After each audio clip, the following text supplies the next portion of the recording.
आज का जो प्रेस कॉन्फ्रेंस बुलाने का मकसद ये है कि पिछले एक माह में हमारे सामने बहुत सारे कंप्लेंट्स आए हैं कि वेरियस डिपार्टमेंट या फिर एजेंसीज का नाम लेके लोगों से पैसे वसूल किए जा रहे हैं और अलग अलग तरीक़ों से ये मार्केट में फ्रॉड्स चल रहे हैं। इससे अवामुन्नास को बचना चाहिए और उनको इस सिलसिले में जानकारी होनी चाहिए। मैं आवाम के सामने चंद मोटी मोटी जिस तरीके से पैसे पैसे वसूल किए जा रहे हैं या फिर स्कैम्स या फ्रॉडुलेंट कॉल्स हो रहे हैं उनको हाईलाइट करूंगा आपके सामने। पहली चीज़, कॉल्स आते हैं telecom regulatory authority of India की तरफ से, नहीं कहूँगा, उनका नाम लेकर के ये कॉल्स आते हैं, या फिर कोरियर कंपनीज का नाम लेकर के कॉल्स आते हैं। उसके अलावा बैंक कार्ड्स की या फिर बैंकिंग एजेंसीज की या फिर आपके अकाउंट में पैसे डिपॉजिट हुए हैं कहीं से, ये सब चीज़ें कंटिन्यूस फ़ोन के दौरान फ़ोन कॉल्स के थ्रू लोगों को हरास किया जाता है। या फिर इनकम टैक्स का नाम लेकर के कई ऐसे इश्यूज भी हैं जिसमें व्हाट्सएप, फेसबुक या फिर स्काइप के ज़रिए या फिर आपको आपके फ़ोन पर कोई लिंक भेज करके उसको क्लिक करना या आपके मोबाइल के ज़रिए OTPs को शेयर करने के ज़रिए से लोगों को आखिरकार जा करके अपना बैंक डिटेल्स या फिर आधार कार्ड डिटेल्स या UPI डिटेल्स, इन सब चीज़ों को एजेंसीज के नाम पर मांगा जाता है। और इस दौरान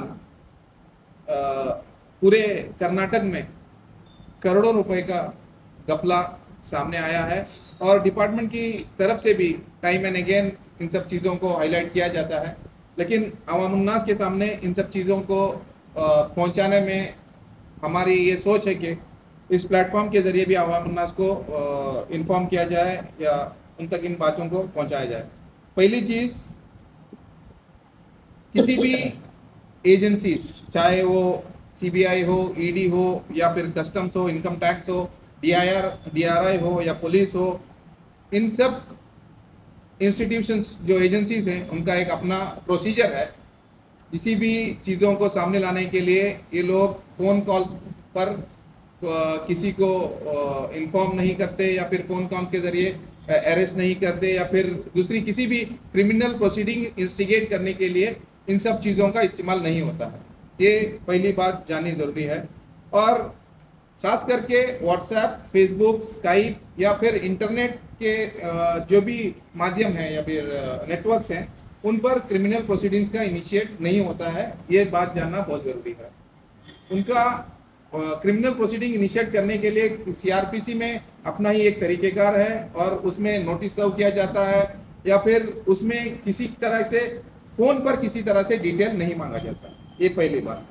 दूसरी बात, जो फ़ोन करके आपकी स्क्रीन को शेयर करना या वीडियो कॉल्स इंटरनेट पे अननोन नंबर से वीडियो कॉल्स रिसीव करना और रिसीव करने के बाद कोई लिंक को शेयर करना, इससे भी बहुत बड़े फ्रॉड सामने आ रहे हैं।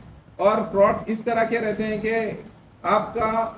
आपकी फ़ोन की स्क्रीन हाईजैक की जाती है और उसके बाद आपके डिटेल्स को मालूम होने के बाद वहाँ पे डायरेक्ट OTP भेज दिया जाता है और OTP से वो आपके बैंक खाली करते हैं।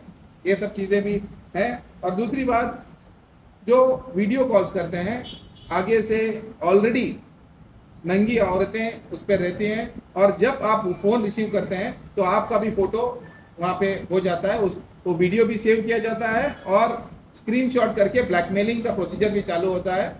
पिछली बार गए महीने बेंगलोर में एक ऐसा मसला पेश आया और इसमें एक कपल ने वो लोग 1.5 करोड़ रुपया 8 दिन में 1.5 करोड़ रुपया फ्रॉडस्टर्स को उन्होंने दे दी। ये सब चीज़ें खास करके इन दौरान कॉल्स पे आधार कार्ड का डिटेल या अपना बैंक का डिटेल, UPI का डिटेल या OTP, ये बिल्कुल मत शेयर करें। कोई भी एजेंसीज या कोई भी सर्विसेज में जो लोग हैं इन सब डिटेल्स वो लोग नहीं मांगते। आप ऐसे कॉल आने पर आप डायरेक्ट जो है कॉल डिस्कनेक्ट करें और इन सब फ्रॉडस्टर से बचें।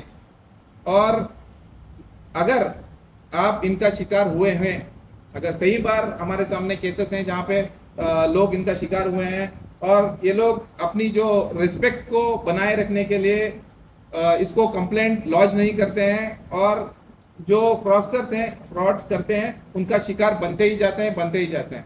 ऐसा बिल्कुल ना करें। साइबर क्राइम का नंबर है 193030। ऐसे कुछ इश्यूज आपके सामने या घटनाएं आपके साथ घटी हो तो इमीडिएटली साइबर पुलिस को इन्फॉर्म करें। साइबर पुलिस और साइबर एजेंसीज का ये मानना है कि अगर फर्स्ट इंस्टेंस में आप उनको रिपोर्ट करते हैं तो इन सब चीज़ों ये जो ट्रांजैक्शन है वो फ्रीज किया जा सकता है और जो है फर्दर आपके पैसे जो गए हैं उनको वापस पाया जा सकता है। बाकी बहुत सारी चीज़ें हैं जो एक हम लोग इंशाल्लाह एक मीडिया में, हमारे जो मीडिया है उनको एक वीडियो क्लिपिंग में पूरा डिटेल जो चीज़ें हो रही हैं उसको सामने लाएंगे इंशाल्लाह।